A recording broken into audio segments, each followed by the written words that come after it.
नमस्कार दोस्तों, मैं प्रवीण सर आपका तान्या एकेडमी में हार्दिक स्वागत करता हूँ।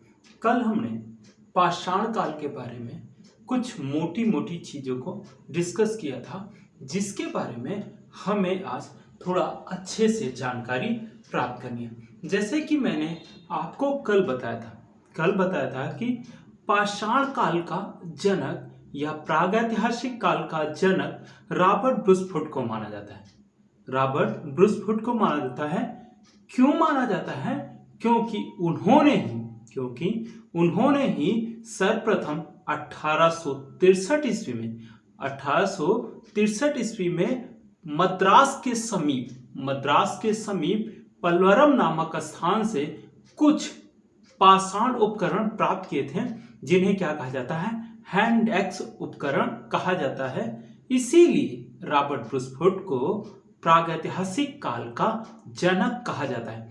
मैंने आपको कल ये भी बताया था कि भारत में पहले पाषाण काल को केवल और केवल पाषाण काल कहा जाता था, लेकिन 1960 ईस्वी में यूरोप के अनुसार भारत में पाषाण काल का विभाजन किया गया और पाषाण काल के विभाजन में हमने आपको बताया था कि पहला जो पाषाण काल का विभाजन था, पूरा पाषाण काल, मध्य पाषाण काल और नव पाषाण काल। और पूरा पाषाण काल भी कितने कालखंडों में बटा था? 3 कालखंडों में बटा था, जिसे क्या कहा जाता है? निम्न पुरा पाषाण काल, मध्य पुरा पाषाण काल एवं उच्च पुरा पाषाण कहा जाता है। इस तरीके से हम आज अपनी बात को पुनः शुरू करते हैं। तो हेडिंग लगाइएगा सबसे पहले रॉबर्ट ब्रूसफुट।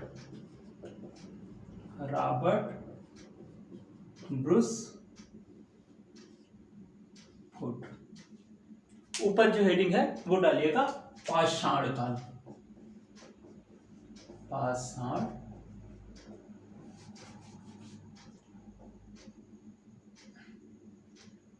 पाषाण काल लिखिएगा। सर्वप्रथम 1863 ईस्वी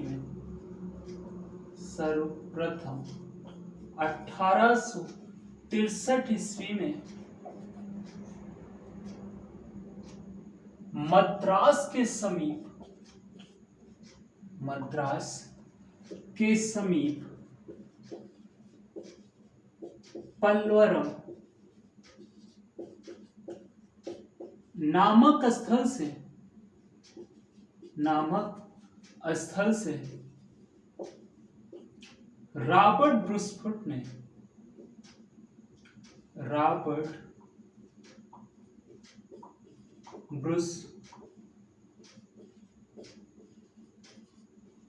ने हैंड एक्स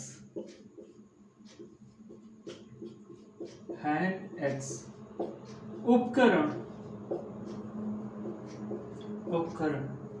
प्राप्त किए थे। इसी कारण रॉबर्ट ब्रूसफुट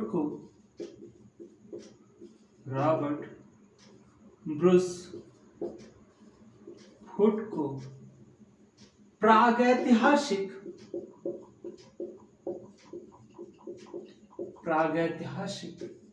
काल का जनक पिता कहा जाता है। लिख लीजिएगा। इसका स्क्रीनशॉट लेना चाहें तो आप ले सकते हैं।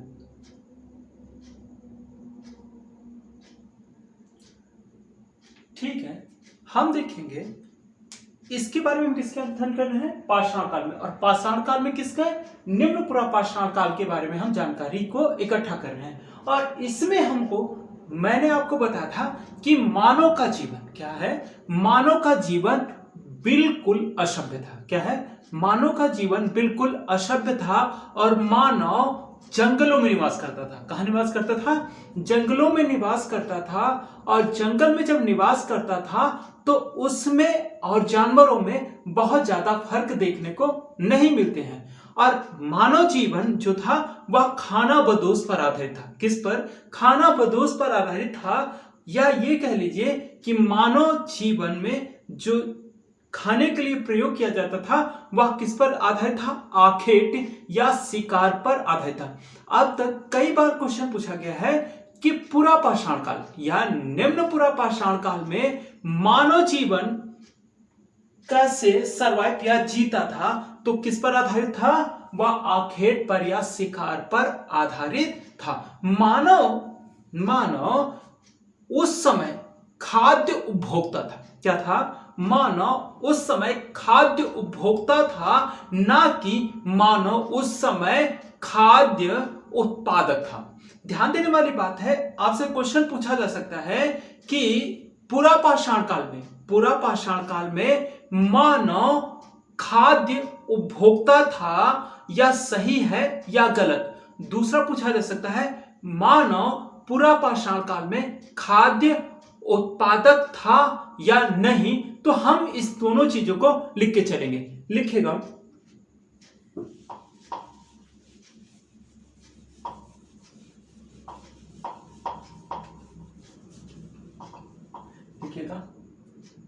पूरा पाषाण काल में मानव का जीवन, पूरा पाषाण काल में मानव जीवन खानाबदोश पर आधारित था। मानव जंगलों में नदियों के किनारे निवास करता था और कंद मूल फल एवं शिकार के माध्यम से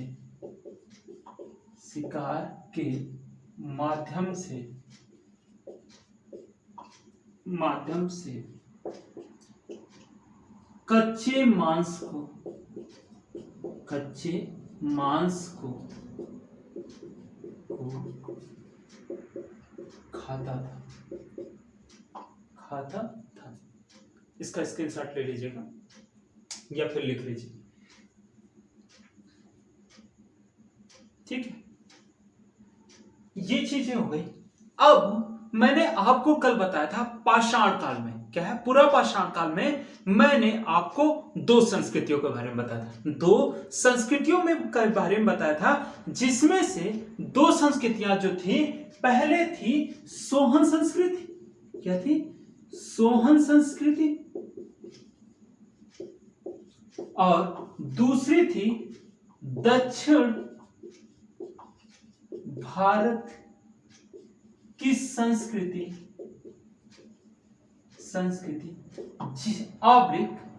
इसे ही मद्रासियन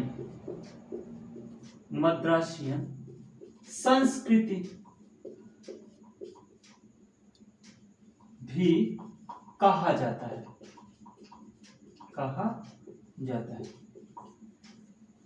सोहन संस्कृति से मैंने आपको बताया था कि इस संस्कृति से हमें पेबुल, चापर, चॉपिंग एवं हैंडेक्स उपकरण प्राप्त हुए। क्या है? पेबुल, चापर एवं चॉपिंग एवं हैंडेक्स उपकरण प्राप्त हुए हैं। और दक्षिण भारत की जो संस्कृति है, यहां से हमें क्या प्राप्त हुआ है? हैंडेक्स प्राप्त हुआ है। और इसी के आधार पर, इसके मतलब यहां से सबसे पहले जो जानकारी मिली है, कब मिली है? 1863 में। कब मिली है? 1863 में मिली है। इसलिए इसको सबसे पहले रखा जाता है। जबकि सोहन संस्कृति सोहन संस्कृति की जो जानकारी हमें मिली है वह कब मिली है? 1936 में। कब मिली है? 1936 में मिली है। और इसकी जानकारी एच.डी. संकालिया ने दी थी। किसने दी थी? एच.डी. संकालिया ने दी थी। और इसके तहत हमने अध्ययन किया था। और इसमें हमने किस किस चीज को पाया था? टेबुल, दूसरा था चापर, तीसरा था चॉपिंग। क्या था? तीसरा था चॉपिंग उपकरणों को हमने प्राप्त किया था। इसी तरीके से यहां पे हमने क्या प्राप्त किया था? हैंड एक्स प्राप्त किया था। इस तरीके से यह हो जाता है पूरा पाषाण काल के कुछ प्रमुख चीजें। इसमें से आपसे कुछ और चीजें पूछी जा सकती हैं। क्या है? लिख लीजिएगा, पहले स्क्रीनशॉट ले लीजिए। इसमें से हमसे कुछ और चीजें पूछी जा सकती हैं। कुछ और चीजें पूछी जा सकती हैं, जैसे कि इसमें पूछा जा सकता है कि पूरा पाषाण काल क्या है? पूरा पाषाण काल के स्थल कहां कहां से प्राप्त हुए? क्या पूछे जा सकते हैं? कहां कि इसके स्थल कहां कहां से प्राप्त हुए हैं? तो पूरा पाषाण काल के स्थल नंबर 1 बेलन घाटी से प्राप्त हुए हैं। बेलन घाटी उत्तर प्रदेश का एक स्थल है। बेलन घाटी उत्तर प्रदेश का एक स्थल है। तथा सोहन घाटी कहां से मिला है? पंजाब है। सोहन घाटी कहां की स्थल है? पंजाब की है, वहां से मिला है। और तीसरा वो क्या है? कश्मीर से भी पूरा पाषाण काल के उपकरण प्राप्त हुए हैं। और चौथा है भीमबेटका। क्या है? भीमबेटका। और इसमें दो बहुत इंपॉर्टेंट है। पहला है बेलन घाटी और दूसरा है भीमबेटका। तो लिख लीजिएगा।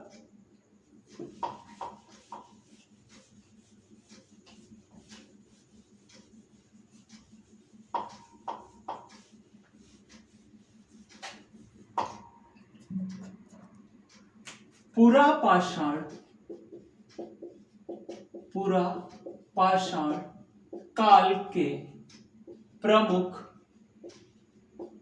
स्थल नंबर 1 पे बेलन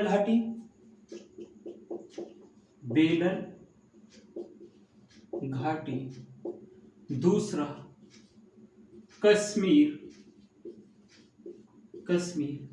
तीसरा सोहन घाटी, पाकिस्तान, पंजाब। चौथा लिखिएगा भीमबेटका,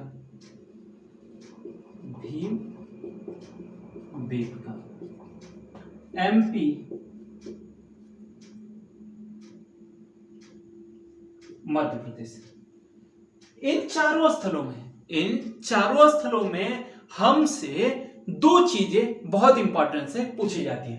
पहला हमसे पूछा जाता है बेलन घाटी के बारे में। किसके बारे में पूछा जाता है? बेलन घाटी के बारे में पूछा जाता है। और पूछा जाता है वह कौन सा स्थल है जिस जगह से हमें पूरा पाषाण काल, मध्य पाषाण काल एवं नवपाषाण काल के साक्ष्य प्राप्त हुए हैं। तो उसका आंसर होता है बेलन घाटी। और नेक्स्ट क्वेश्चन पूछा जाता है कि प्राचीनतम क्या है? प्राचीनतम शैल चित्रकारी के साक्ष्य कहां से मिले हैं? तो उसका आंसर होता है भीमबेटका। भीमबेटका कहां पर स्थित है? मध्य प्रदेश में स्थित है। और यह मध्य प्रदेश के रायसेन जिले में स्थित है। कहां पे स्थित है? रायसेन जिले में स्थित है। और इसकी खोज वी.एस. वाकणकर ने की थी। किसने की थी? वी.एस. वाकणकर ने की थी। और इसे आज विश्व धरोहर की सूची में भी रख दिया गया है। लगभग इसका समय 2006 के आसपास इसे विश्व धरोहर की सूची में रखा गया है। लिख लीजिएगा। ठीक है, लिख लिया या फिर स्क्रीनशॉट ले लीजिएगा।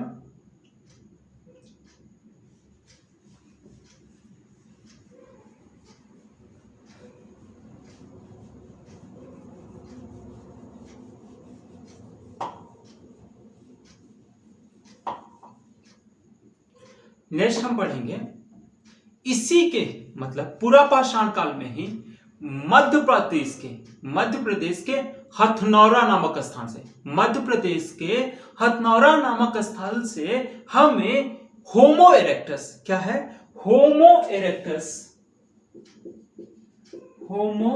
इरेक्टस का मानव कंकाल प्राप्त हुआ है। क्या प्राप्त हुआ है? मानव कंकाल प्राप्त हुआ है। तो आपसे कई बार क्वेश्चन पूछा जा चुका है कि भारत में पाया गया प्राचीनतम मानव कंकाल किस मानव का था? तो वो था होमो इरेक्टस का। और कहां से प्राप्त हुआ है? नर्मदा घाटी। क्या है? नर्मदा घाटी हथनौरा। ये कहां पड़ता है? मध्य प्रदेश में पड़ता है, जहां से होमो इरेक्टस के मानव कपाल के साक्ष्य प्राप्त हुए हैं। और इसकी खोज 1982 ईस्वी में अरुण सोनकिया ने किया था। किसने किया था? अरुण सोनकिया ने किया था। लिख लीजिएगा।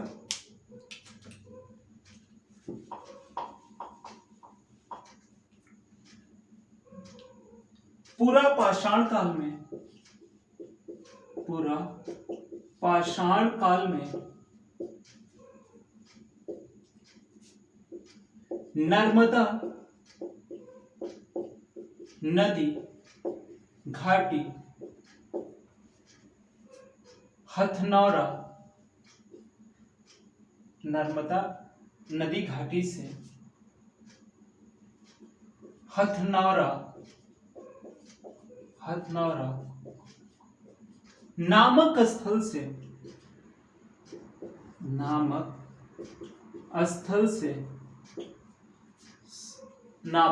स्थल से 1982 ईस्वी में अरुण सोनकिया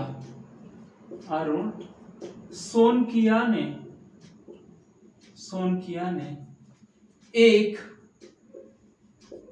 मानव कंकाल प्राप्त किया। मानव कंकाल को प्राप्त किया जो होमो इरेक्टस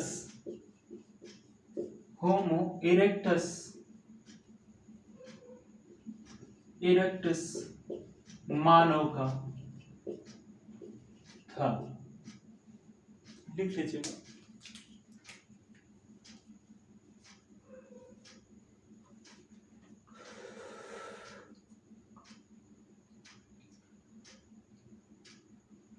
लिखिए।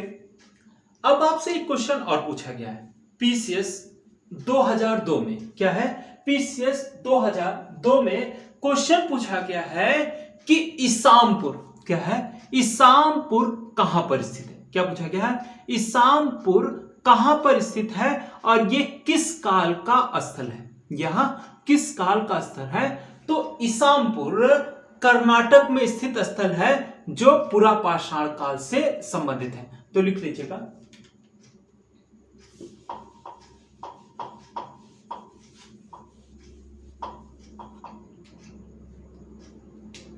इसामपुर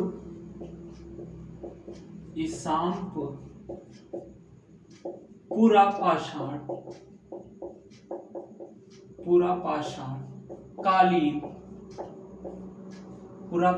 कालीन स्थल है। यह कर्नाटक राज्य में स्थित है।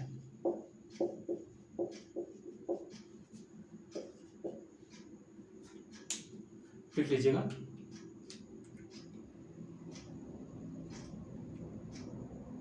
नेक्स्ट, इसी तरीके से एक और क्वेश्चन आपसे पूछा गया है कि सिंहवाल, क्या है, सिंहवाल किस समय का पुरा स्थल है? क्या पूछा गया है? सिंहवाल किस समय का पुरा स्थल है?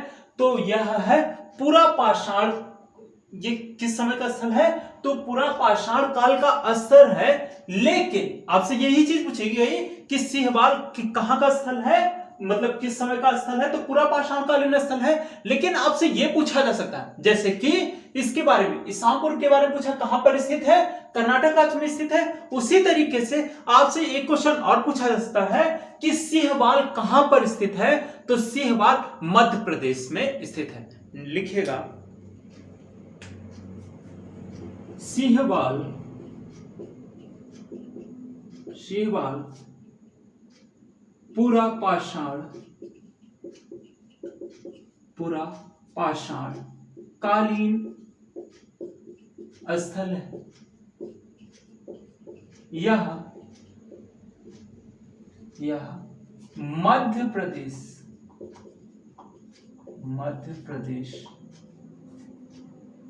में स्थित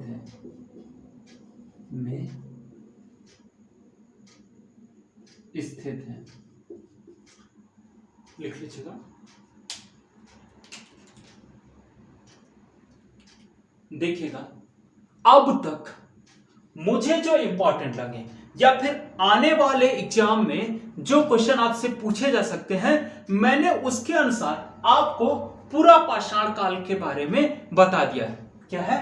पुरा पाषाण काल के बारे में बता दिया। लेकिन आपको लगे कि इससे भी अधिक कुछ चीजें पूछी जा सकती हैं, तो आप कमेंट सेक्शन में मुझसे पूछ लीजिएगा, जिसके बारे में या मैं तो कमेंट में ही उत्तर दे दूंगा या फिर आपको क्लास में उसके बारे में आगे बताऊंगा। तो नेक्स्ट हेडिंग डालिएगा मध्य पुरा पाषाण काल।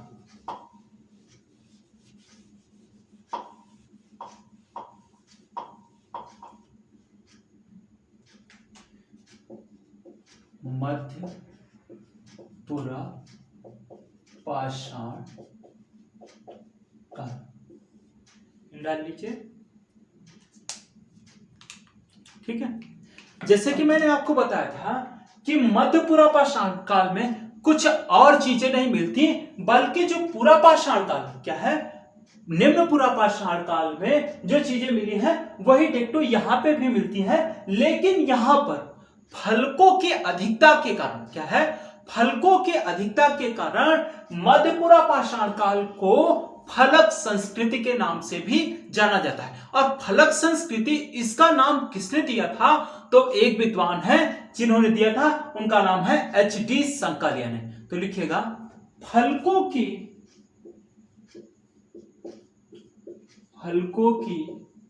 अधिकता के कारण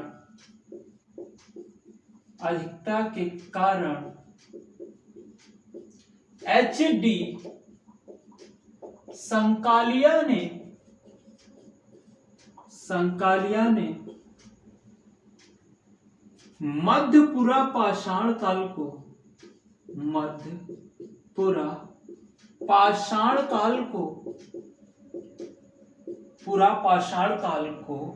फलक संस्कृति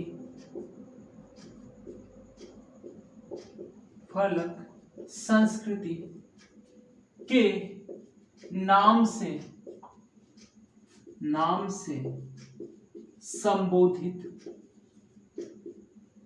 संबोधित किया। लिख लीजिएगा। ठीक है, ये हो गया।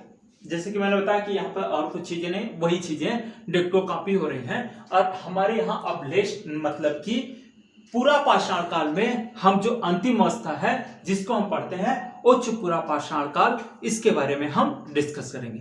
हेडिंग डालिएगा उच्च पुरा पाषाण काल।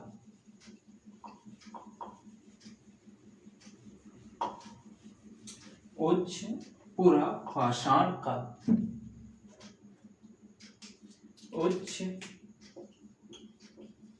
उच्च पुरा पाषाण काल। देखिएगा, उच्च पुरा पाषाण काल बहुत ही इंपॉर्टेंट है। क्या है? बहुत ही इंपॉर्टेंट है। उच्च पुरा पाषाण काल से भी अब तक कम से कम 5 क्वेश्चन पूछे जा चुके हैं, और उन 5 क्वेश्चन के बारे में मैं आपसे डिस्कस करूंगा, और उससे संबंधित जितने क्वेश्चन आपसे बन सकते हैं उसके बारे में भी मैं बात करूंगा। पहला क्वेश्चन बना है, जैसे कि मैंने इससे पहले जो पूरा पाषाण काल में इसामपुर पढ़ा है। क्या पढ़ा है? इसामपुर। और दूसरा क्या पढ़ा है? सिंहवाल। क्या? सिंहवाल पढ़ा है। उसी तरीके से उच्च पाषाण काल में, आज उच्च पूरा पाषाण काल में एक जगह का नाम पूछा गया है। उस जगह का नाम था इनाम गांव। क्या है?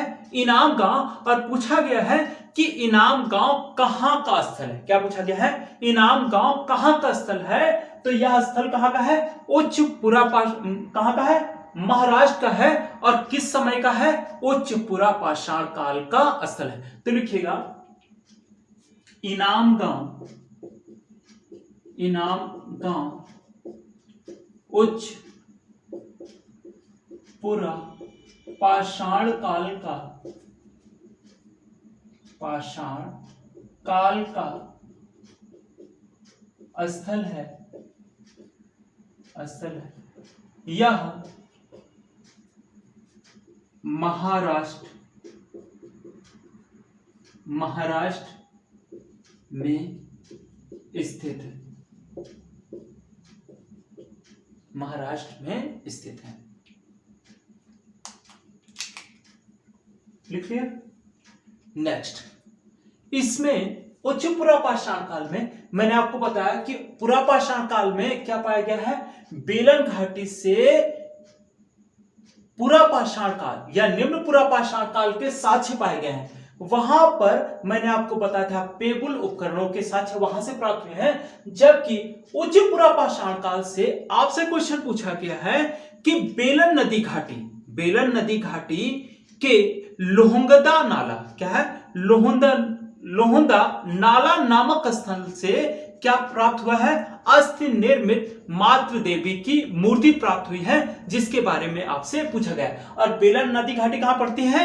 उत्तर प्रदेश में पड़ता है। तो लिखिएगा उत्तर प्रदेश के बेलन नदी घाटी से अस्थि निर्मित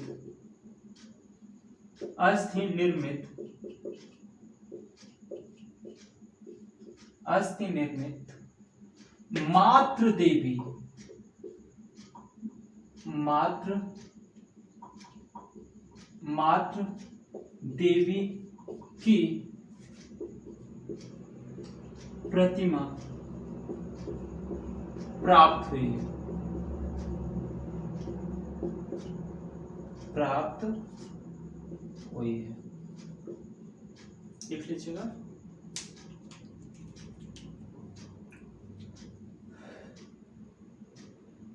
ठीक है, ये तो क्वेश्चन पीसीएस में पूछे गए हैं, ये दोनों क्वेश्चन पीसीएस में पूछे गए हैं। और उच्च पुरा पाषाण काल का, उच्च पुरा पाषाण काल का एक स्थल आंध्र प्रदेश का बिलासुरा ग्राम है। क्या है? आंध्र प्रदेश का बिलासुरा ग्राम है। और उसमें पूछा गया है कि मानव के द्वारा निर्मित प्राचीनतम चूल्हे के साक्ष्य, क्या है?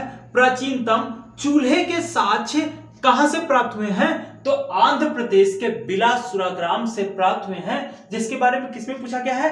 नेट की परीक्षा में पूछा गया है। तो आपको ध्यान रखना है कि चूल्हे के साक्ष्य कहां से प्राप्त हुए हैं? आंध्र प्रदेश के बिलासुरा ग्राम से प्राप्त हुए। लिखिएगा आंध्र प्रदेश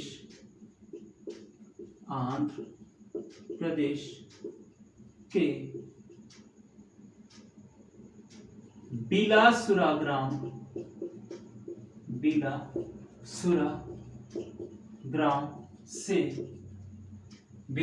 ग्राम से चूल्हे के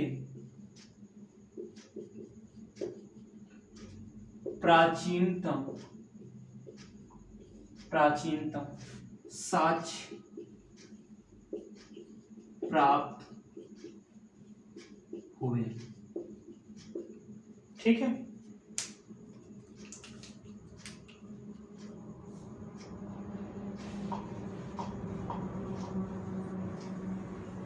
देखिएगा साहब, इस चीज को हमें ध्यान रखना है। जैसे हमने किसकी बात कर ली? चूल्हे की बात। किसकी बात कर ली?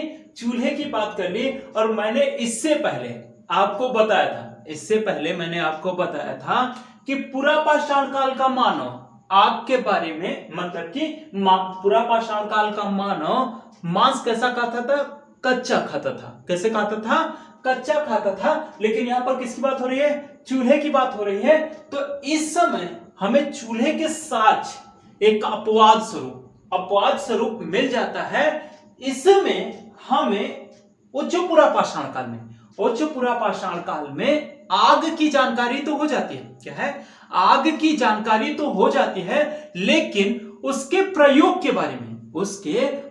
के बारे में हम नहीं जानकारी रखते थे। तो आपसे उत्तर प्रदेश पीजीटी में एक क्वेश्चन पूछा गया है कि आग की जानकारी सर्वप्रथम कब हुई? तो आंसर बनाया गया था उच्च पुरा पाषाण काल में। उच्च पुरा पाषाण काल को उत्तर बनाया गया था। अगर यह उत्तर नहीं होगा तो आंसर क्या होगा? पूरा पाषाण काल होगा। और ध्यान देने वाली बात यह है कि इस समय हमें आग की जानकारी तो हो जाएगी, लेकिन इसका प्रयोग हम कब प्रारंभ करेंगे? नवपाषाण काल में प्रारंभ करेंगे। जैसे कि आप देखिएगा कि पाषाण काल का मानव क्या है? पाषाण काल का मानव प्रयोगों पर आधारित था। किस पर आधारित था? प्रयोगों पर आधारित था। उसे कुछ चीजें पता नहीं थी। क्या है? कुछ चीजें पता नहीं थी। वह अपने द्वारा जो सही लगता था वही कार्य करता था। इस तरीके से उसने क्या किया? इन सब चीजों के बारे में जानकारी तो हो गई, लेकिन इसका प्रयोग वह कब शुरू करता है? नवपाषाण काल में शुरू करता है। तो लिख लीजिएगा, इस समय मानव को आग की जानकारी प्राप्त हो गई थी, परंतु मानव आग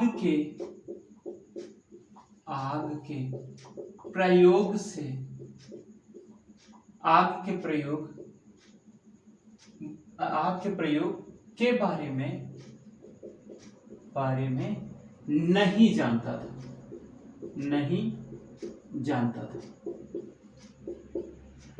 लिख लीजिएगा,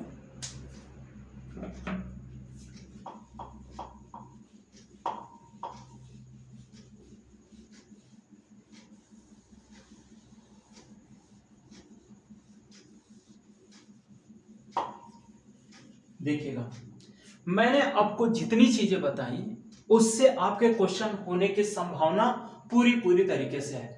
अब आपको कोई, जैसे मैंने आपसे कहा था कि अगर आपको कोई नया क्वेश्चन लगे या फिर आपको पूछना है तो आप क्या करेंगे? कमेंट बॉक्स में आप अपने क्वेश्चन को लिख देंगे, जिसके बारे में आपको या तो क्लास में बता दूंगा या तो वहीं पर उसके उत्तर दे दूंगा। तो नेक्स्ट टॉपिक हम डालेंगे मध्य पाषाण काल। क्या डालेंगे टॉपिक? मध्य पाषाण काल। मध्य पाषाण काल।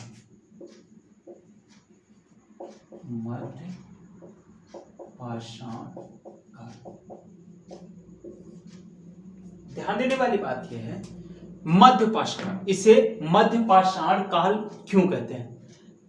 क्योंकि मध्य पाषाण काल में पूरा पाषाण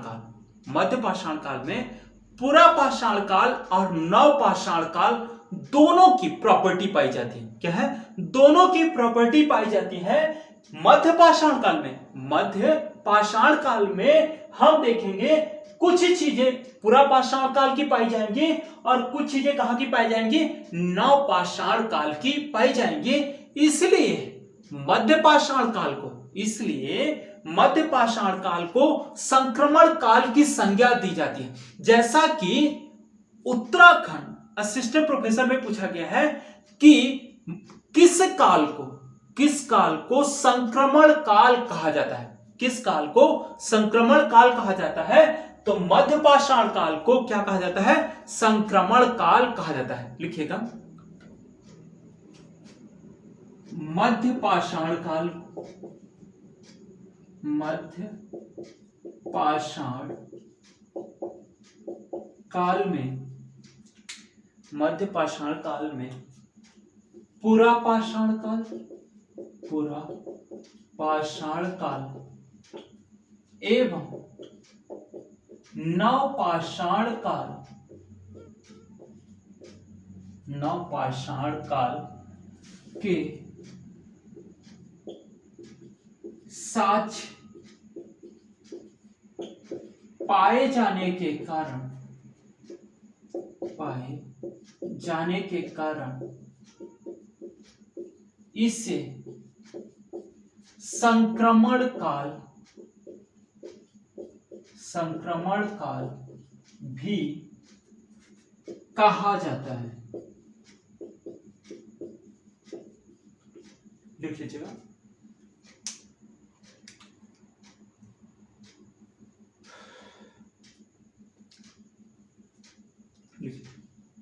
नेक्स्ट,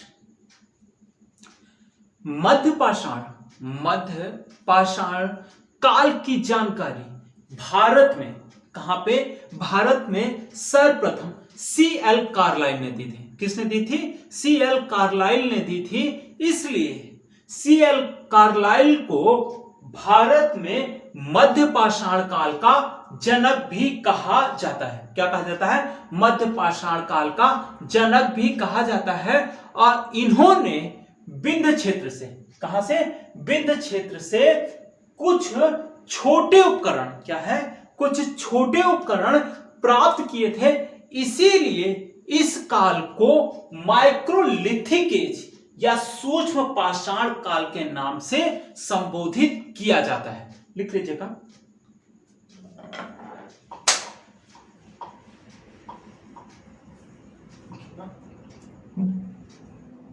भारत में, भारत में सर्वप्रथम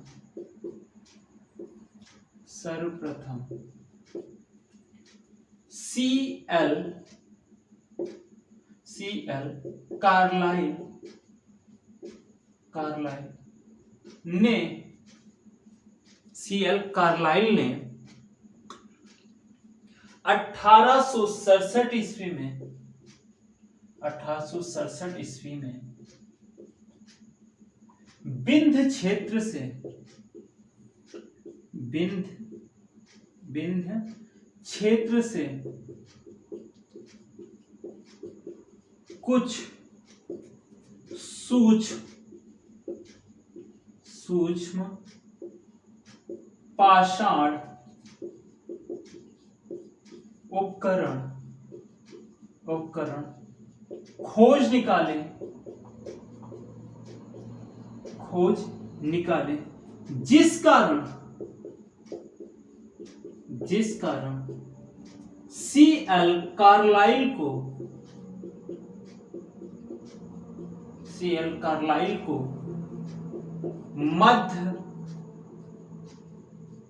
मध्य पाषाण काल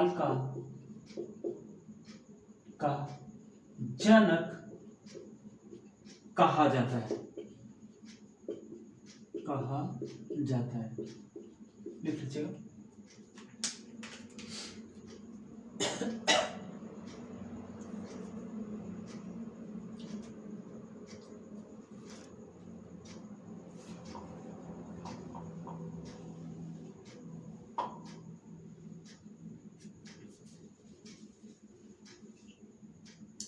देखिएगा, मध्य पाषाण मतलब कि यह विकास का काल है। तो मध्य पाषाण काल में मानव में कुछ कुशलता आई। क्या है? मानव में कुछ कुशलता आई। इस कारण मानव ने उपकरणों को छोटा कर लिया। क्या कर लिया? छोटा कर लिया। जिससे क्या हुआ? वह आसानी से अपने शिकार को कर सकते थे। क्या कर सकते हैं? आसानी से अपने शिकार को कर सकते थे। इसमें क्या हुआ? इससे वह छोटे जीवों को भी मारकर खा सकते थे। इसी के दौरान अब हम देखेंगे कि मध्य पाषाण काल क्या है। मध्य पाषाण काल में पाए गए प्रमुख स्थल, मध्य पाषाण काल में पाए गए प्रमुख स्थल लिखिएगा। प्रमुख स्थल।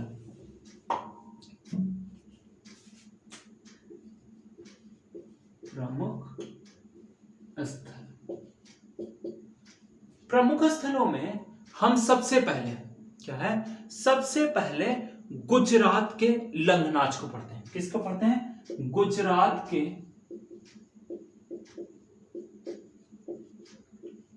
लंगनाच को पढ़ते हैं। क्यों पढ़ते हैं?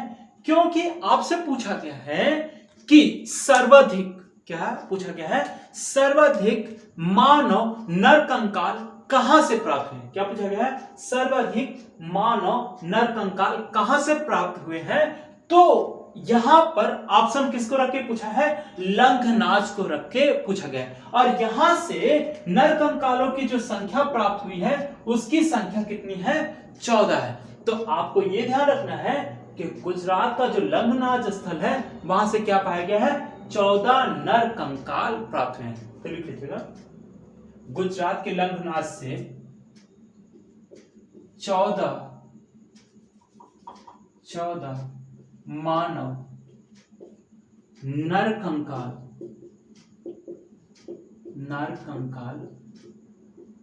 प्राप्त हुए। ठीक है, नेक्स्ट दूसरा लिख लीजिएगा। दूसरा लिखिएगा,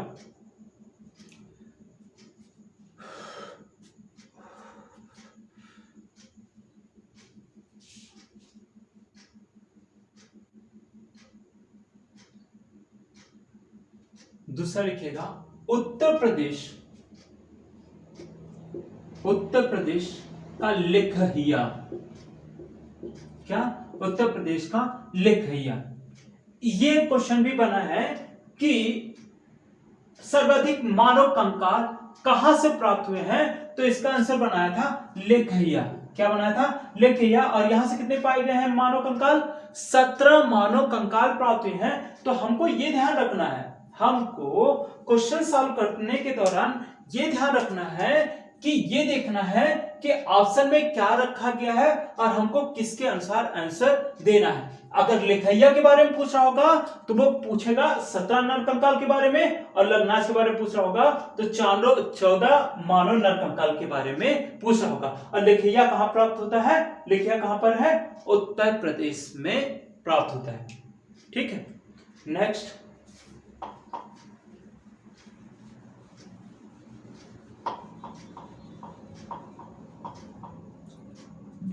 मध्य पाषाण काल में क्या है? मध्य पाषाण काल में ही सर्वप्रथम क्या है? मध्य पाषाण काल में ही सर्वप्रथम मानव ने पशुओं को पालतू बनाना प्रारंभ किया। क्या किया? मानव ने पशुओं को पालतू बनाना प्रारंभ किया। और मानव द्वारा पालतू बनाया गया प्रथम पशु कौन था? कुत्ता था। कौन था? पहला जो पशु था वो था कुत्ता। तो हमको ये ध्यान रखना है, हमसे क्वेश्चन पूछा जाएगा कि मानव द्वारा प्रयोग पाला गया पहला पशु कौन था? कुत्ता था। और पशुपालन के प्राचीनतम साक्ष्य कहां कहां से प्राप्त हुए हैं? तो लिखिएगा, मानव ने मध्य पाषाण काल में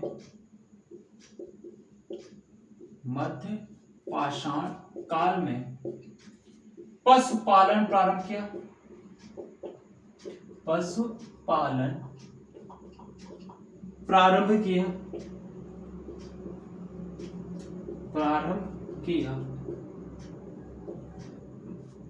मानव द्वारा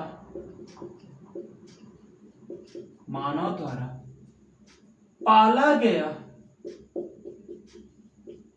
प्रथम पशु कुत्ता था। ठीक है, लिख लीजिएगा। नेक्स्ट पूछा गया है कि कहां कहां से पशुपालन के साक्ष्य पाए गए हैं? तो पशुपालन के साक्ष्य आदमगढ़, बागौर और लोटेश्वर से प्राप्त हुए हैं। और भी जगह से प्राप्त हुए हैं, लेकिन इन तीनों के बारे में आपसे स्पेशली पूछा गया है। और पूछा गया है कि मध्य पाषाण काल का सबसे बड़ा, मध्य पाषाण काल का सबसे बड़ा स्थल कौन सा था? तो वह था बागौर। तो लिखिएगा पशुपालन के प्राचीनतम साक्ष्य, पशुपालन के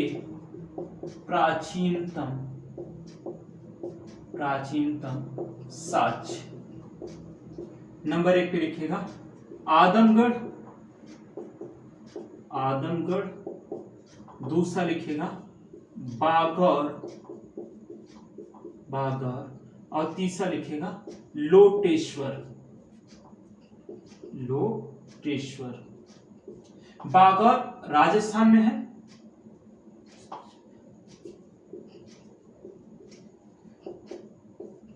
और लोटेश्वर गुजरात, और आदमगढ़ एमपी में है, मध्य प्रदेश में स्थित है। इसी में एक चीज और नोट करके लिख लीजिएगा, मध्य पाषाण काल का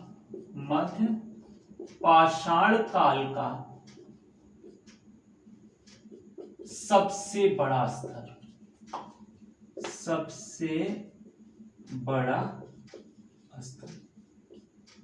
ठीक है, लिख लीजिए। लिख लिया आपने? दोस्तों आज के लिए बस इतना ही। अगर आपको वीडियो पसंद आ रही है तो प्लीज लाइक, कमेंट और शेयर जरूर करिए। अगर उसमें आपको कोई प्रॉब्लम लग रही है या फिर आपको मैंने जो पढ़ाया है उसमें कुछ असुविधा हो रही है या समझने में कुछ प्रॉब्लम हो रही है तो प्लीज कमेंट सेक्शन में आप लिखिएगा, जिसके बारे में आपको आगे बता सकूं। Thank you.